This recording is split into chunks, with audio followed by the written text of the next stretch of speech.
Bem-vindos ao nosso podcast diário. Sua audiência é a nossa maior motivação. Maria, sobre os convites de Jesus, ah, nos leva a que reflitamos sobre homofobia e suicídio, sendo que este nosso primeiro contato, nós vamos nos deter apenas na homofobia, lembrando que a existência é para cada pessoa, para cada espírito, a oportunidade de um desenvolvimento constante. E suas habilidades, como a inteligência, a capacidade de amar, de se doar, de ser do bem, vão se aperfeiçoando à medida que cada um vive as diversas oportunidades que compõem o processo existencial. Portanto, a vida se torna-se um grande laboratório em que cada espírito testa a si mesmo através das experiências nas quais ele vai se desenvolvendo, de tal modo que jamais haverá no universo dois seres iguais. E concluindo, o período necessário às suas experiências, não importa, seja de dias, anos, 50, 100 anos, o espírito se desliga do corpo e retorna à vida espiritual, num corpo menos denso. E aí a vida prossegue, recheada de atividades, para que ele possa se avaliar, pôr em prática todo um aprendizado, estudar, enfim, preparar-se para um novo reencarne, na qual terá por objetivo, evidentemente, desenvolver-se em ideais maiores. E num desses campos dos ideais está o sexo. E os espíritos, então, em O Livro dos Espíritos, a partir da questão 200, quando lhes é perguntado se os espíritos têm sexo, eles respondem: não como o entendeis, porque os sexos dependem da constituição orgânica, e há entre eles amor e simpatia, mas esta baseada na afinidade dos sentimentos. E, assim, o espírito que animou o corpo de um homem pode animar o de uma mulher, não é outra existência, e vice-versa. E, e aí vem a pergunta: e quando somos espíritos, preferimos encarnar num corpo de homem ou da mulher? E a resposta: pouco importa ao espírito. Depende das provas e do que ele quer desenvolver em si.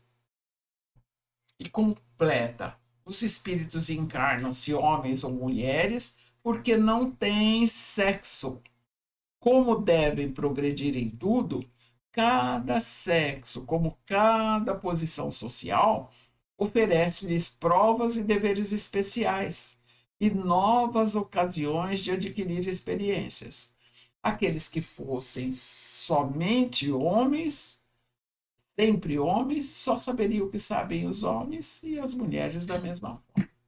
Então, o texto deixa claro que os espíritos não têm gênero definido, mas possuem a energia sexual que o acompanha desde os primórdios da criação.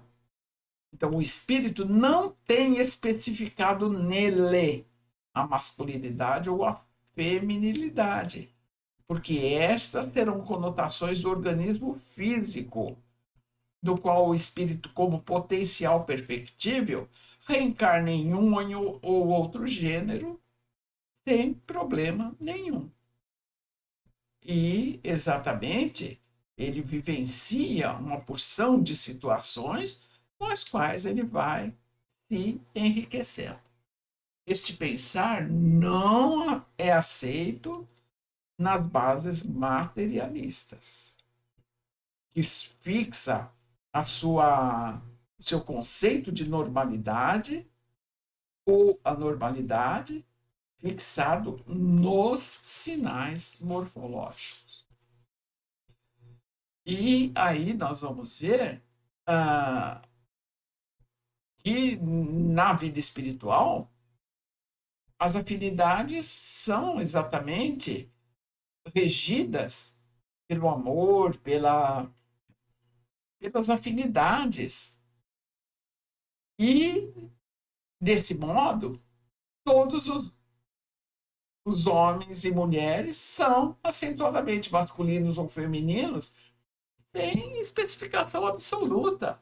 E são perfeitamente normais conforme a conceituação comum.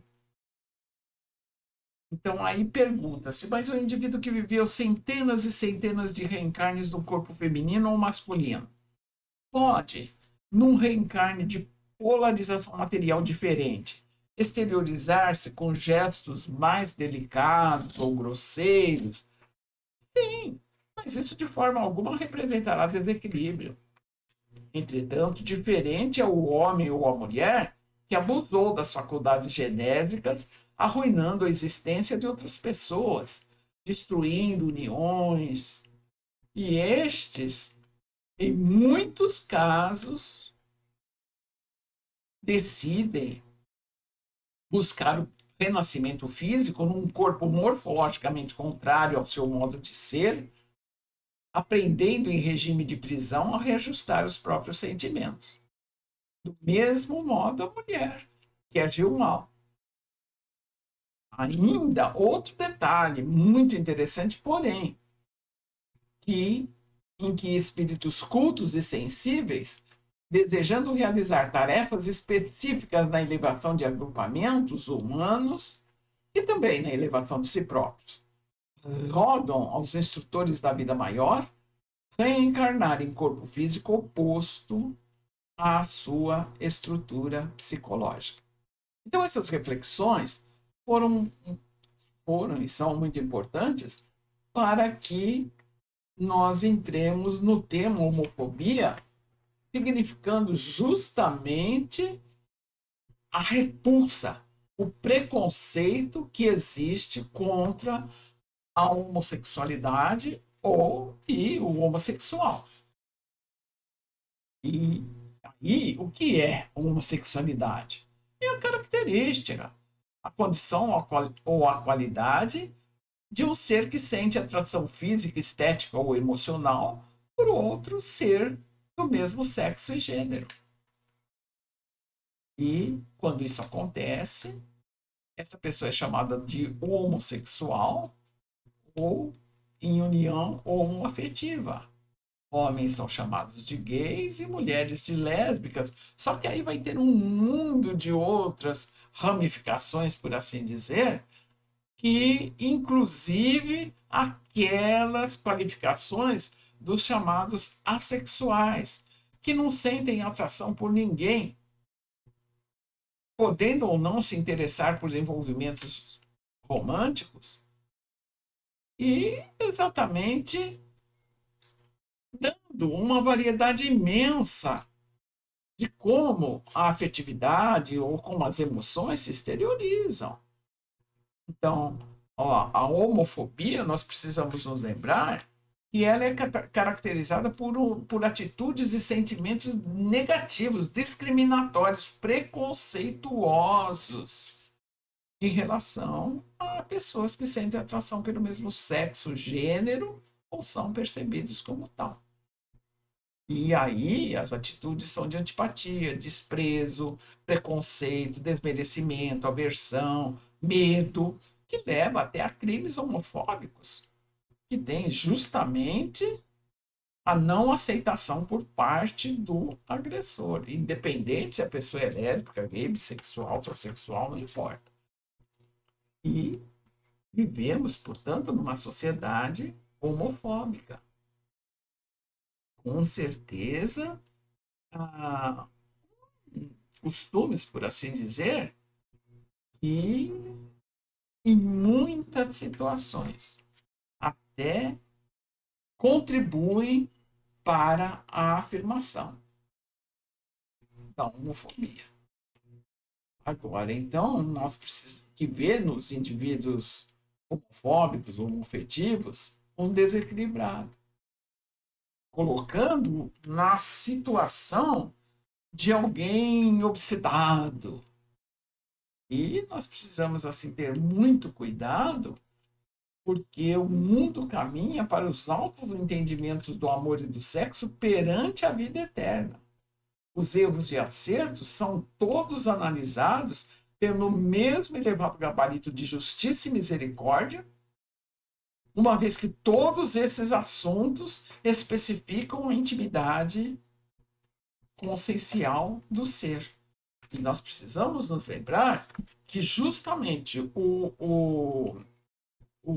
a pessoa que é homossexual ou que é gay, ela vive agredida por todos esses preconceitos e no íntimo dela, ela tem uma baixa autoestima, ela é insatisfeita com ela própria, ela tem tendências perfeccionistas, depressão, ressentimento, raiva, vergonha, desprezo, intolerância.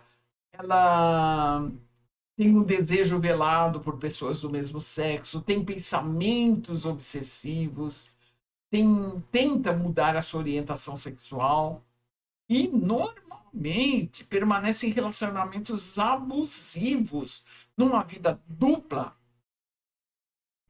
mostrando-se hétero para a sociedade e homo às escondidas em práticas sexuais assim bastante inseguras.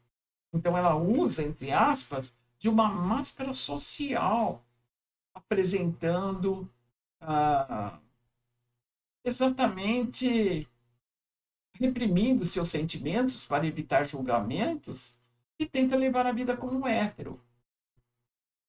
Mas convive com seu próprio íntimo, que é diferente. Então não importa se a pessoa é hétero ou homo. O ideal é que a pessoa se ame, se enxergue positivamente, se aceite. Tenha claro para si que a homossexualidade não é defeito e nem doença. Portanto, não se encarar como um processo, estando em um processo vergonhoso. O que nós precisamos ter muito, muito, muito, muito claro, não só para os homossexuais, mas para os héteros também, que é em qualquer relação afetiva, pessoal, sozinho ou com um parceiro ou uma parceira, exteriorizar-se sempre em posicionamentos éticos, não fazendo ao outro nada que choque, nada que desmereça, nada que agrida. E nós ficamos aqui até o nosso próximo episódio. Que Maria, Mãe querida, nos abençoe e guarde a todos.